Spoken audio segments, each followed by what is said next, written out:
জিনিসটা 100% বুঝবে যে বাতিল কি জিনিস আর বাতিলের বিপক্ষে কাজ কিভাবে করতে হয়, এটা একমাত্র নুর হোসেন কাসেমের ছাত্র দ্বারা তারা বুঝবে।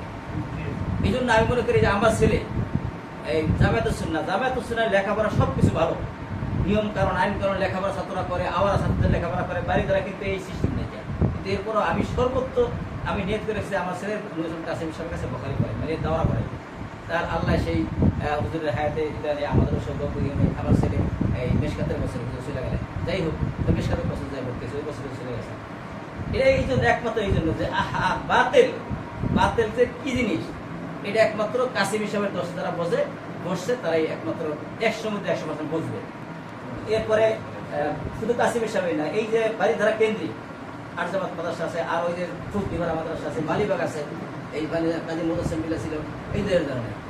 তো এই জন্য আমি মনে করি জমিয়ত সর্বদিকে সঠিক পথে ছিলেন, এই জোটও সঠিক পথে ছিলেন। জমিয়ত জোট করছে কেন বিএনপি, এটা সম্পূর্ণ অপরাধ। জমিয়ত তো প্রথম চেষ্টা করছিল এটাই যে ইসলামী ঘরানার সমস্ত দলগুলি আমরা ঐক্যবদ্ধ হবে, জামাতের সাথে আমরা ই করবো না। কিন্তু শেষ পর্যন্ত আমাদের ভিতরে যারা এরকম বাতের সম্পর্কে তাদের পরিষ্কার ধারণা নেই, যারা হুজুগে বাঙালি আমরা যারা বলি, যারা বিভিন্ন পরিবেশের কারণে প্রভাবিত হয়ে যায় দেশের মধ্যে, তারাই তো জোট চলে গেছে। শেষ পর্যন্ত সরমানাই তারা কিন্তু একেবারে তাদের কারণে জোটটা কিন্তু মজবুত হয়েছিল, আর তারা শেষ পর্যায়ে বুঝতে পেরে তারা বের হয়ে আসছে। এটা আমি একদম বের হয়ে আসছে বা বের হয়েছে, এটা আমরা দোয়া করি। আমি কত যে দোয়া করছি সরমানাই বের হওয়ার জন্য।